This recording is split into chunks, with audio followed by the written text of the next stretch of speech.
Hi everyone, we are in week 5.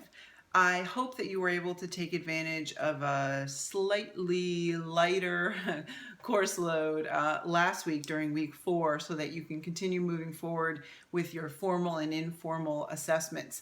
You'll have this week to finish up your testing of your student and also to score and interpret your results for your report. There are some very specific directions in the week 5 folder regarding how to get your test scores if you did the Woodcock-Johnson, how to take your raw scores and enter them into the program and get the standard scores back. So make sure that you look for those directions and follow them very carefully.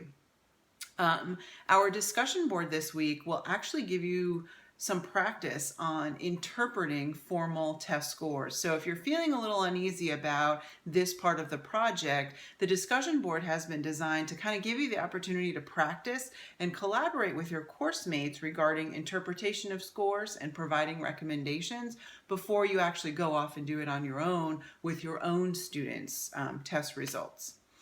It's because of this characteristic that I'm actually going to offer the possibility for an extension for your assessing a child report if you feel like you need it. I would rather, since we've got so much going on, I would rather push the due date forward a week if that means that we will increase the quality of your work. So if you feel like you could utilize the extra time to really process your scores a little bit more and really dive into appropriate recommendations, then please feel free to take the time.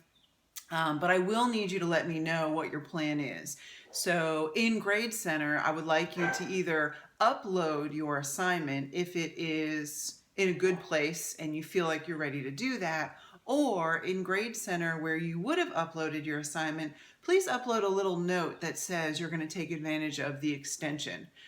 This Sunday, when I go into Grade Center, I should see something from you, either your completed report or a note that you plan to complete it the following week during week 6.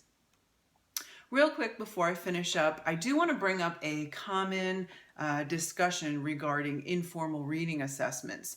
I'm talking about tests like the PALS or the QRI or DRA, or even those quick fluency checks where you're monitoring progress or coming up with a reading rate.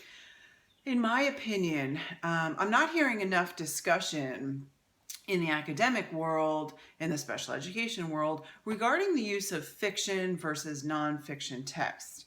If the purpose of the assessment is really to measure a student's ability to decode text and then comprehend text, I'm really feeling like the validity and the reliability of the scores could be influenced by a student's prior knowledge. For example, if we've got a student who's really into whales and learning about whales, and then we use an assessment that is got the main idea of sea life, their ability to decode and comprehend that text, and frankly, their motivation to do that, may be sort of skewed by the topic.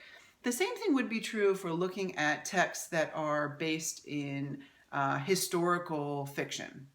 So I'm not trying to suggest that we shouldn't or should use fiction or nonfiction one over the other, but I'm suggesting that when we interpret those scores, we've really got to take that into consideration.